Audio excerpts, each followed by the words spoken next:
Hey guys! So I'm inside tonight because it's starting to get cold out. So I moved in off the porch. So now I'm in my living room.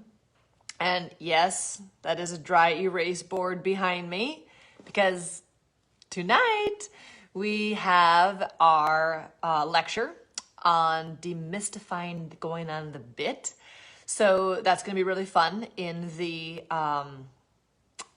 Team Tate Academy. We have for our apprentices and our trainers, we have the lecture tonight on why it's important to go on the bit. I mean, I've talked about that many times before, but we're really going to break it down, talk about what to do with a horse that's too light in the contact, one that's too strong in the contact, what happens, like where it begins, like how a horse goes on the bit. And we're going to have a lot of experts that can, go through all the anatomy, also not tonight, but that's our plan with the Academy to get more experts involved. And we got some really great stuff happening. And the big announcement is we have Charles DeComfy coming for a clinic. So I'm really excited about that. I was totally afraid because I'm like, dude, it's like COVID time. Like no one should get on an airplane at all. I'm driving everywhere. So the last thing I wanted to do was bring Charles to get sick. But he's traveling. He's going all over the place. So I'm like, well, if you are traveling, then you should travel here. So he's going to come. We're going to do 2 days private clinic and then 2 days an instructor seminar. So we're going to do social distancing. We're going to organize it in the arena where no one has to sit next to each other. Sanitation stations, all kinds of stuff. We'd love to see you guys. We'll probably put the panels up in the arena, so it should be pretty warm in there. So that'll be great. So that's going to be November 5th through the 8th. We're going to need some demo riders because we're really going to create like a safe space for everybody to watch different riders, hear the theory. What am I looking at? Is that correct? What's happening? How can I change it? Where do I start? It's going to be from an instructor's sort of perspective, but I think it's really going to be wonderful for anyone who wants to know, what does a horse functioning correctly look like? And how do we get there? It's not going to just be for teachers.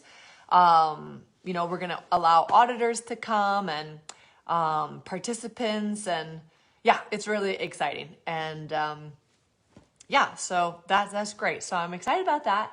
And then I also have my Bon Voyage 2020 tour where I will be teaching my way home after Thanksgiving. I'm going to go up and visit my family over Thanksgiving, obviously, and I'm going to teach my way south to South Carolina. So there's going to be a stop, Wisconsin, Illinois again, Illinois one more time, and then Kentucky, Knoxville, and then home.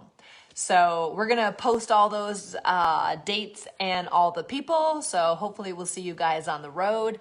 We're going to have a very cool swag bag for the most improved every day.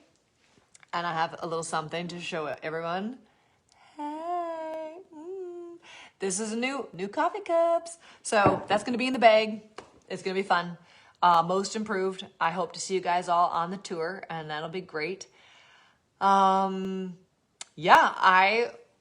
thought my lecture was last week because I don't know why. I think it was like the 7th. So I just thought of course it's the second Wednesday. And it was all this stress about we were leaving for regionals and I wasn't going to be able to do the lecture and should I do it at the hotel? And then I was like, oh wait, it's this week. So I wrote it down wrong. So I got it all organized. I was so excited to do it. And I keep talking about it. I talked about it yesterday and it was like, no, I still have another day. So I hope it's extra good because I can't stop talking about it. Along those lines, we are going to do, Megan's like, yes, hey, coffee cups. It's exciting. We got pens, we got bags, masks. Oh my God. We're just like, it was really fun. It was like retail therapy, shopping for the swag. So that's exciting. But yeah, so talking about this lecture tonight, it is a really deep place in my heart about riding a horse through. Like, it is like a fundamental principle I cannot not talk about in almost basically every single lesson we ever talk about.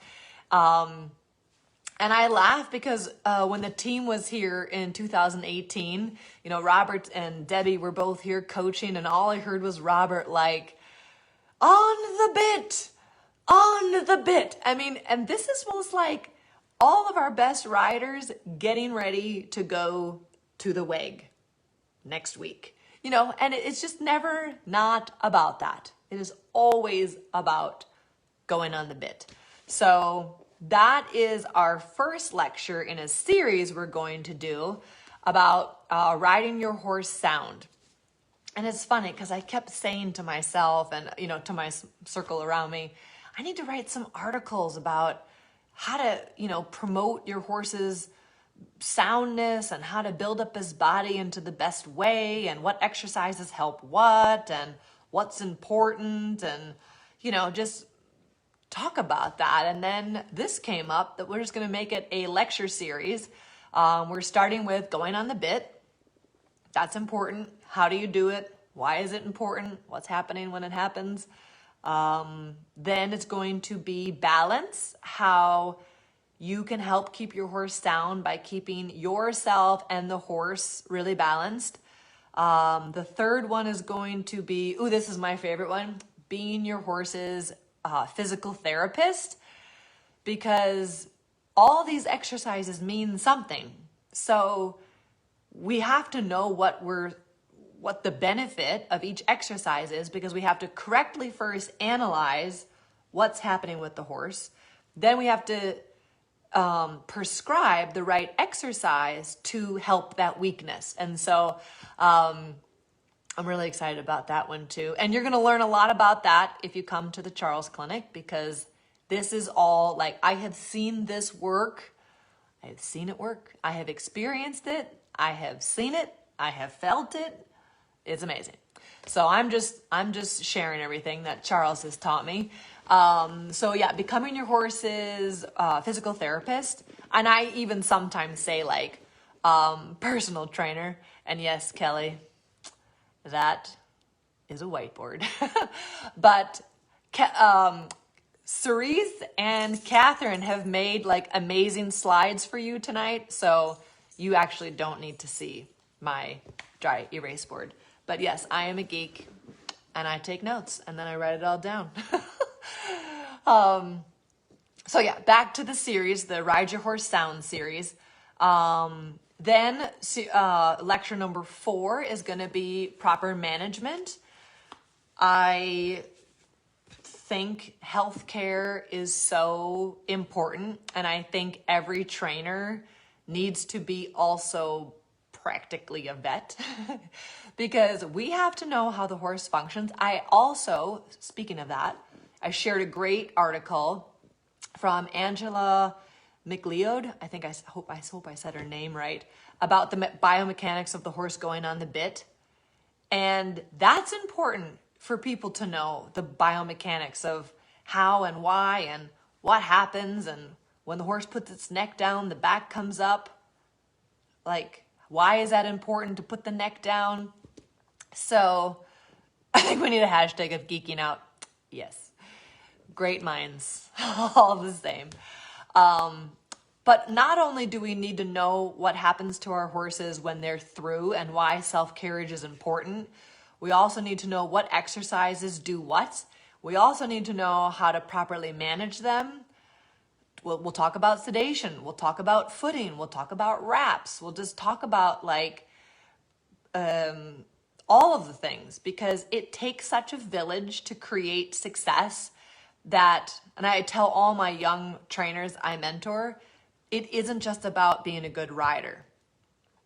It's everything.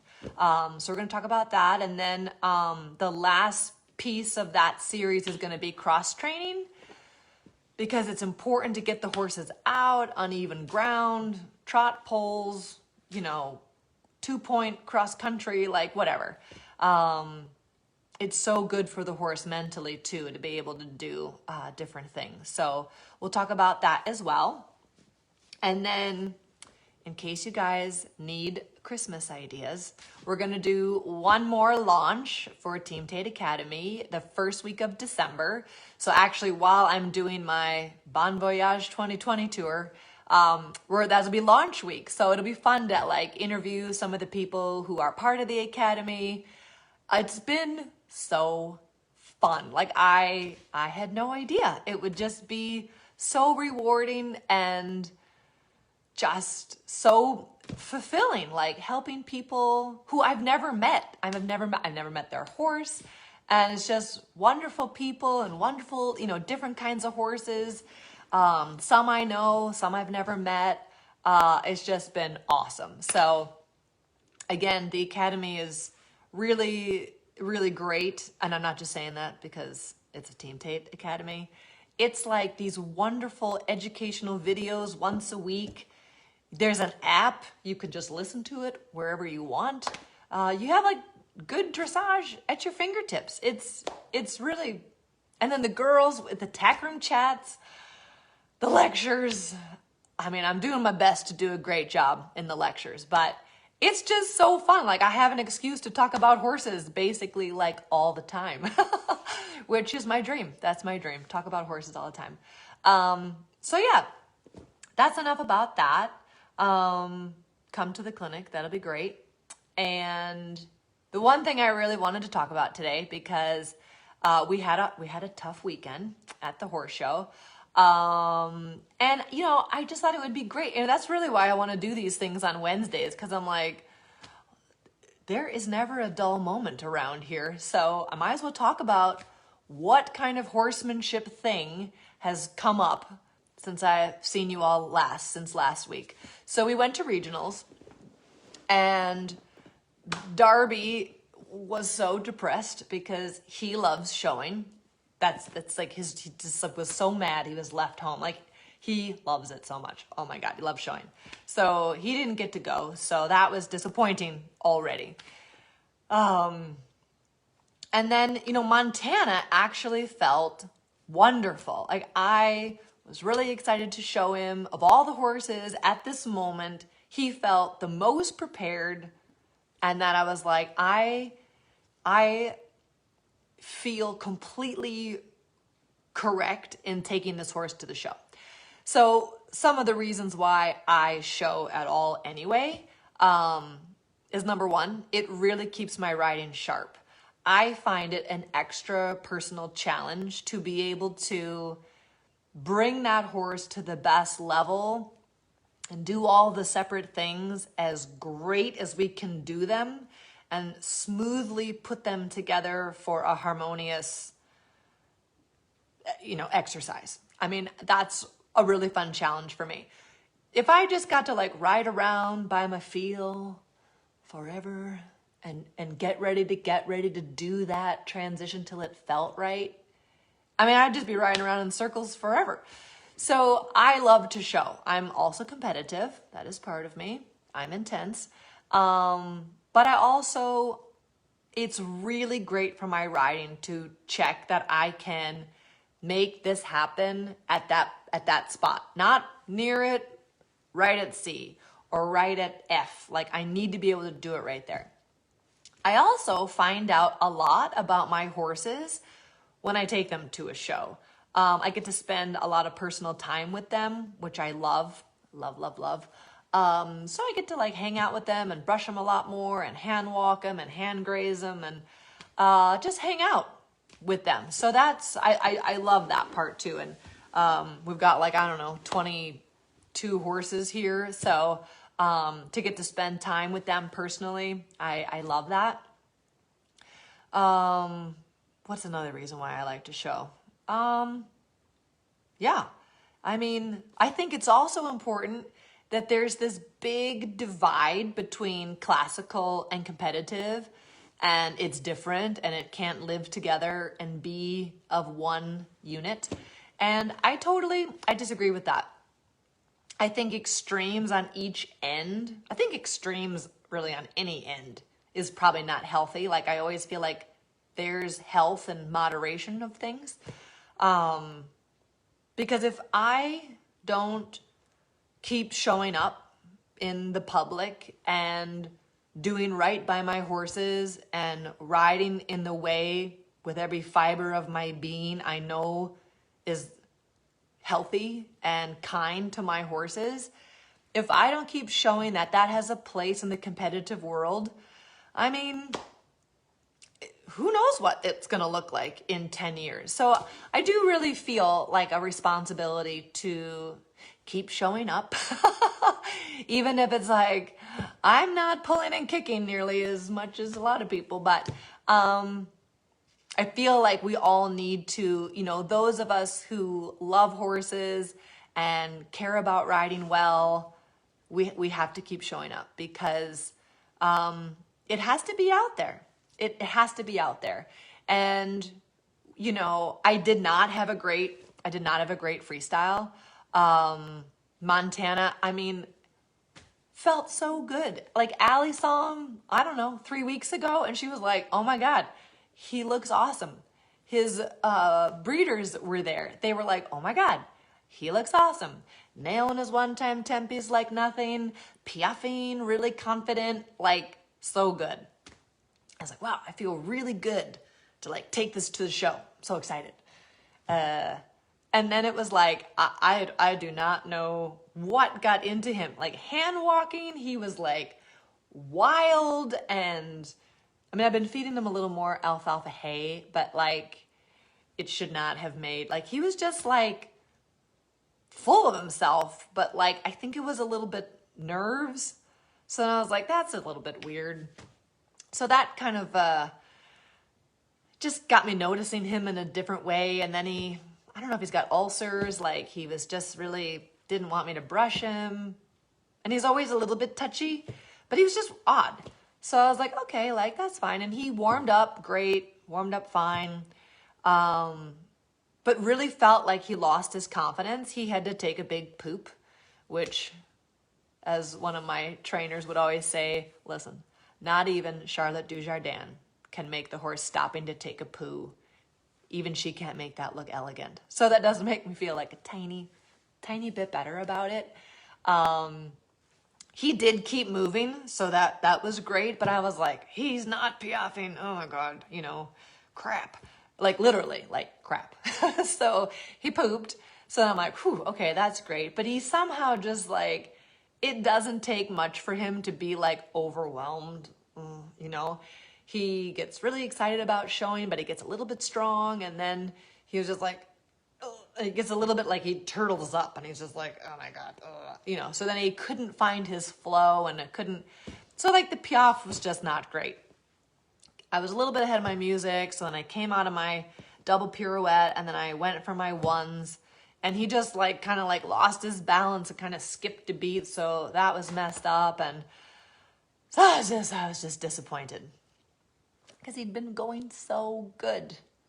And then at the horse show, it was just not that great. And then I'm like, I'm crazy for complaining that a 68% at the Grand Prix is like not great.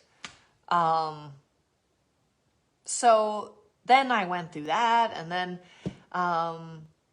so then at the end of the day, and I have to confess, I did call Allie. I'm like, hey coach, hello, help. Because I hate scratching. It's like the worker ethic person in me, the farm girl from Wisconsin is like, you will not quit. You will never give up. You, against all odds, just keep going. And it's not that I've stopped going. It was just like, I am making a very mature, unemotional decision. That's what's best for my horse right now is to be like, dude, I don't need to pester you and like kick on you. Cause he He doesn't like to pee off at the center line. Like that gives him anxiety. So then I'm like, if he's not doing it with my music and not on the center line, what are the chances? Because he's just in this weird way of he lost his confidence. I don't know why. He doesn't want to do it at X at the end. So he doesn't have to do it. So, but I hate scratching. It is like this. I feel like I am giving up, because I'm deciding not to do it. And then it's like, but why am I? Why am I deciding not to do it? And it's like the horse has lost his confidence. He doesn't need to do it again. And I don't need to cause this anxiety for like my ego or like I need a ribbon. Like I don't need that ribbon. I do not need that ribbon. Why do we need the ribbon? We don't need the ribbon. I need to know I love my horse and he's lost his confidence. So we go home and we get the confidence back. It's like not a big deal. Yeah, it's bad timing. Like, dang it, that's, regional championships and that's annoying. But it was like, he's not up for it. I don't know why. I don't think I need the vet, right? So it's not that. It was just like, whatever. He might have ulcers. I'm going to treat him with some ulcer guard just to make sure I cross my T's and dot my I's. But, we live to fight another day.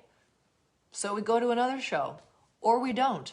It doesn't really matter. You know what I mean? But it wasn't this like I gave up and I quit. It was like, no, I'm doing what's right for him at this time. Does that mean I'm going to sign him up next week to go again? No, I'm going to come home, regroup, and analyze like, okay, why was that not the end result I wanted? It's like, is my saddle fitting? Does he feel good? Does he, whatever. So it's always about just like, hey, be grateful you have the opportunity to be doing any of this. Be grateful the horse is healthy. Be grateful you live to fight another day. We'll sort it out, and that's we always must always put the horse number one, 100%. And that's got nothing to do with classical dressage. That's just being a good horse person and loving the horse over what they give you, or like this ego thing of winning or whatever. I mean, if it's not a fair fight, like, don't do it, So let's talk about other reasons why we would scratch. That's why I scratched, for whatever reason, Montana wasn't feeling his best. He lost his confidence. Okay, we'll go another time. I want my horses to be proud of themselves and feel like they can do it, And so like when they don't give me that feeling, I'm kind of like, ugh. Like Darby would drag me into the arena. Like he wants to show. He wants to show 5 times in a row. He would just go again. He'll just do it again. He could do Montana's test and his own, so that's fun. Montana's like, I don't know, my stomach is a little bit weird, or I who knows what, He can't talk to me, but he did talk to me. He told me, I don't know if I'm up for it this weekend. And I'm like, okay, that's fine. We'll do it another time. So other reasons why I would scratch. I would scratch because the footing is not safe. It's too hard. It's too deep. It's too muddy. If it's going to cause any kind of physical damage to my horses, and I'm not going to set the horse up for a successful experience, then I might be like, I'm not going to really do that. And again, like I hate scratching. It's like an internal struggle every time. I'm like, should I scratch? And then it's like this hour of like, should I not? Oh my God, I can't not go. I shouldn't go, but I can't quit, So there's like this, that's my own thing. I'm aware of it, so I'm working through it. But if it becomes like unsafe for the horse's legs, hard no, for sure not going to do it. If the environment I know is also going to be overwhelming for the horse, and they're young and need their confidence, and like there's a whole bunch of stuff going around the arena, and I know I'm gonna set them up for failure of having like a meltdown because they've never seen anything like that. I might also scratch that horse. And they'd probably just need experience, and I want to give the horse confidence. I don't ever want to have like, I never want to feel in my soul that I set the horse up to have this happen, you know? So I want to always make sure I'm really critical thinking and seeing like 5 steps down the way, is this a good idea for my young horse who's scared of traffic and everybody's moved inside to the covered arena and he's going to be like overwhelmed with all these people? Like, am I going to get my best test? Maybe he's going to be happy he's finally by himself.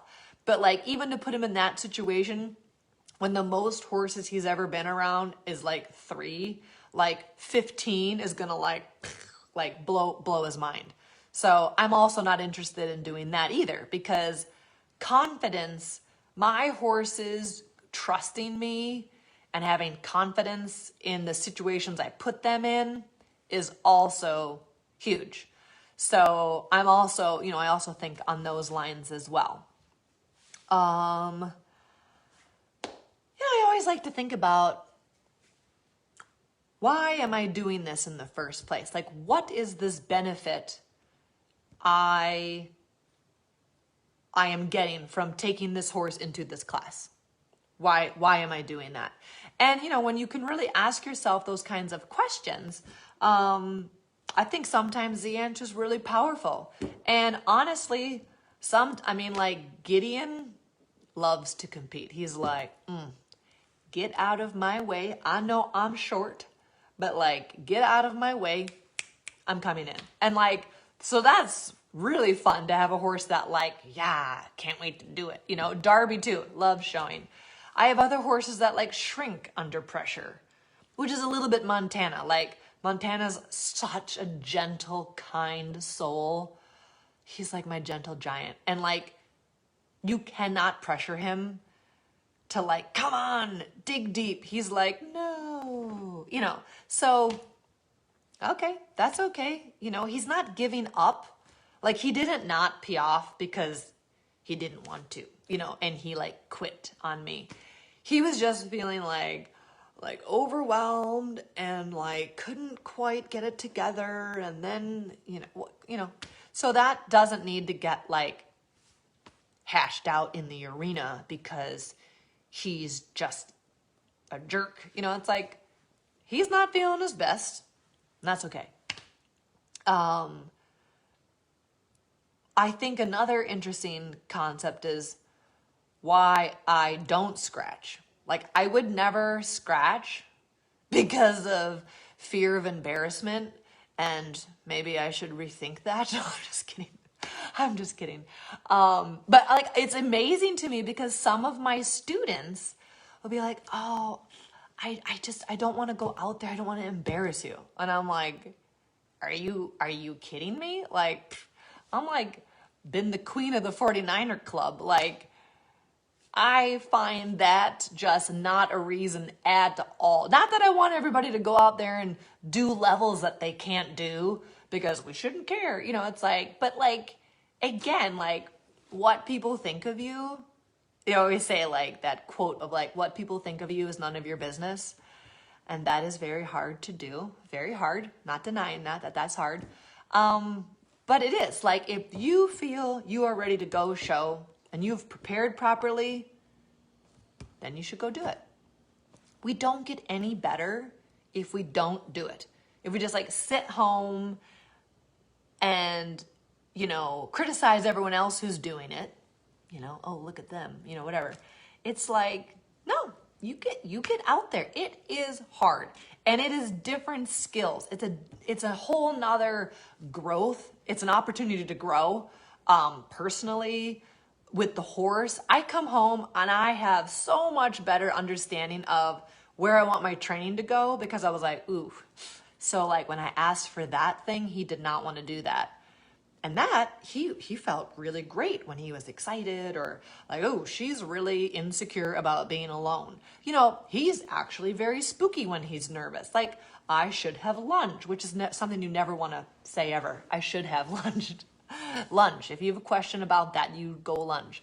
But like some of my students will be like, oh, I just don't want to embarrass you out there. And I'm just like, that is just not even a thing to me.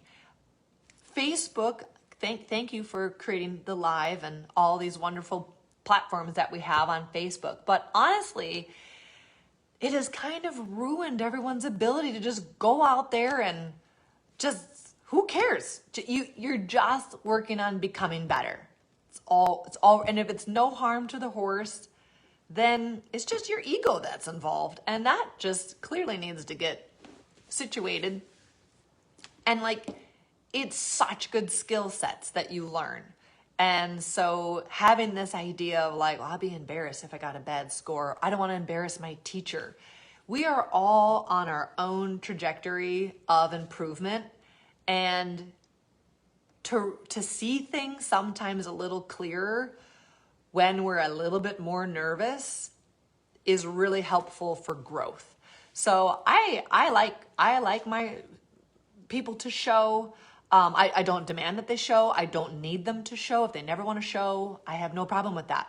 I have no problem. We don't need to have show goals to be great riders and great horsemen. I find it an extra particular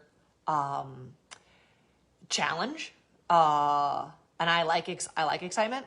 I like to like have a test, because then I'm going to study and I'm going to just really challenge myself to do it the best I absolutely can, you know? So that's helpful for me to stay really sharp and like really hash it out. And I think about that idea of being embarrassed. I mean, I've come out with a 49%. I have been bucked off in the show arena. Not something I want to repeat. So all you young horses up there at the barn, like, don't get any ideas. But that's happened.